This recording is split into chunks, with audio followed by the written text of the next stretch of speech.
It's been 20 months since Ghana confirmed her first 2 positive COVID-19 cases. The impact of the pandemic has undoubtedly revealed long-existing gaps in health service delivery in Ghana. With 3 devastating waves in the period, the country's health system has been at the receiving end of unparalleled pressure, almost forcing it to the brink of collapse. At the seasonal peaks of each wave, the hospitals could barely handle the numbers. This is despite the unprecedented government expenditure in beefing up the country's health response. Official figures from the Finance Ministry captured in the 2021 mid-year budget review revealed that government spent in total of 10.4 billion Ghana cedis from March 2020 to June 2021. Monies for such spending were sourced from external sources in loans from the IMF and World Bank and internally from the contingency fund. Indeed, there has been private sector contribution in the construction and establishment of a 100-bed infectious disease center to augment the efforts of government, which had been largely on procurement and deployment of medical and other consumables like PPE, vaccines, reagents, and also implementing social interventions like free water and electricity at some point within the first wave. That left so much to be desired, at least for the researchers who were at the forefront of the country's knowledge gathering about the virus. This is because, as the cases went up, so did the need for testing of the most at-risk segment of the population, sequencing of the virus, and enhanced studies on the dynamics of the virus. Dr. Epidemic is a research fellow at the West Africa Center for Cell Biology of Infectious Pathogens, WACPIP, at the University of Ghana. I would say the research we are doing the best with what resources we have. Research, we don't have a culture of research investment or investing in research in this country. Successive government, it's not just this government. In general, majority of the research in Ghana is supported by overseas aid. WACBIP was established through a World Bank grant. Our research is supported by funders including the Wellcome Trust, the Gates Foundation, the NIH. Noguchi is largely funded by the Japanese government. KCCR is supported by the German government. The research capacity in this country is largely dependent on grants that are from overseas. So we don't have much, if any, support for our research activities from our own government, which limits our ability to advance our research. So all that you see, the work that we have tried to do, the seroprevalence testing, the sequencing, is all funded. It's all money that we have repurposed from grants we had got to do other things. So we had grant money to study malaria, to do HIV work. When COVID came, we took some of the money that we had for those and we've applied it to COVID. It is worthy to note that at the onset of the third wave, government committed some 800,000 cedis for distribution among the medical research labs across the country. Professor Gordon Awandare is director of WACPIP. We are fortunate because we've been able to get some grants from external funders. Recently, the government of Ghana has made a contribution towards the sequencing. So they've given some money to Noguchi towards the sequencing. And we are looking forward to getting some of that support, which would help a little bit. It's not, it's not the kind of money that we need, but it's a contribution. It's in the region of probably 800,000 Ghana cedis for Noguchi, WACBIP and UHAS to share. But of course, this reality means that local information gathering about the virus was limited.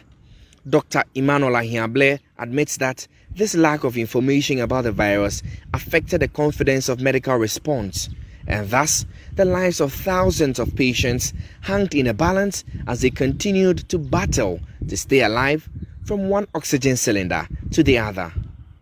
For those who were lucky to have been stabilized, they dreaded the experience and wished there was more that was done to protect them.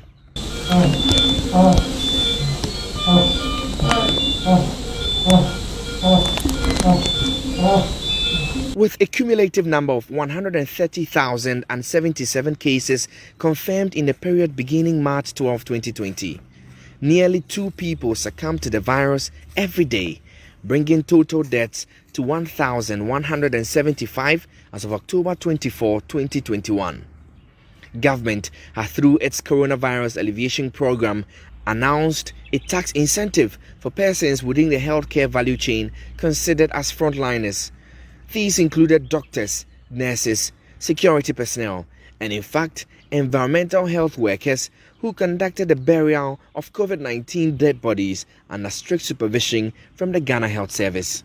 But these challenges were not exclusive to the COVID-19 burial team. At least, there were attempted strikes and threats of same from other health workers, including nurses and lab technicians.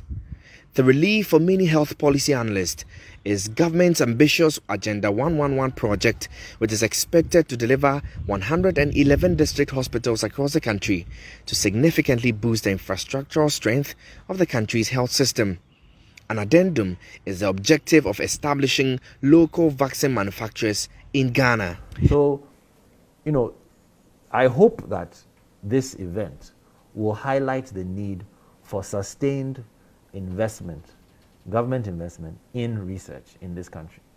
If we don't do that, the calls for why don't we have a locally made vaccine, in my opinion, are quite absurd because we don't invest in capacity. So there's no way, even though we have the human capacity, we have the human capital, there are people talented enough to do some of this work. If you don't give them the resources they need, they can't do it. So I hope that what comes out of COVID-19 is the realization that research is important. Research is a valuable investment. And it's an investment. You don't see the gains immediately. When you build a road or you build a school, within a year it's standing there and everybody can point to it. With research, oftentimes the gains are delayed. But you have to continue to invest in it because you don't know when you're going to need the results of the research. If we had been investing in research the way we should be over the last 15 to 20 years, we would have been in a position to develop our own vaccine. Dr. Emmanuel Ahiable is a member of the Ghana Medical Association and the head of the COVID-19 response team at the Greater Accra Regional Hospital. The number of cases have exponentially gone up the third wave. Because with the second wave, we're not having many patients, even at the emergency department, who have tested positive. But now, as I speak now, the COVID ICU is full. The isolation center, the holding center, which is supposed to be for suspected cases, is also filled with positive COVID-19 positive patients. And there's the spillover at the emergency department who also have COVID, about 12 of them. So this third wave, regional hospital is overwhelmed. All our spaces are filled. But ahead of the presentation of the 2022 budget and economic policy, Dr. Yaobediakon of WACBIP believes a more robust path of sustainable funding must be charted to make this a reality. As the Christmas festivities beckon, the World Health Organization has warned that a fourth wave of the virus may be in the offing. The response to such an occurrence, especially in Ghana, will be dependent on the priority government places on epidemic financing through the 2022 budget. Manuel Cranting, Joy News. Thank you so much for watching. Subscribe and click on that bell icon and get notified every time we share something new. You know we always share something new. Stay constant.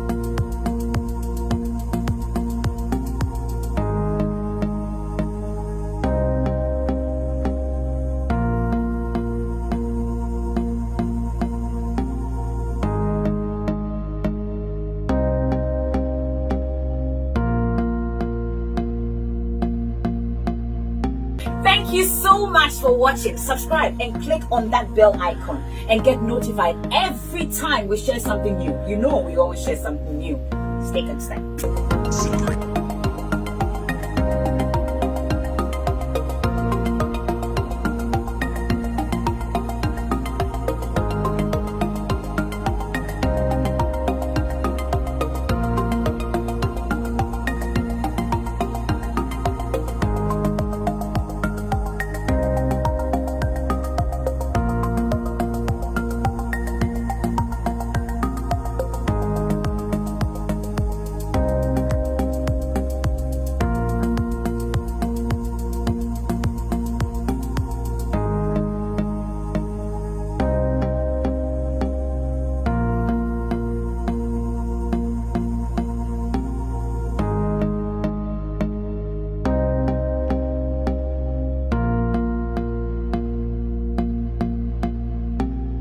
Thank you so much for watching. Subscribe and click on that bell icon and get notified every time we share something new. You know we always share something new.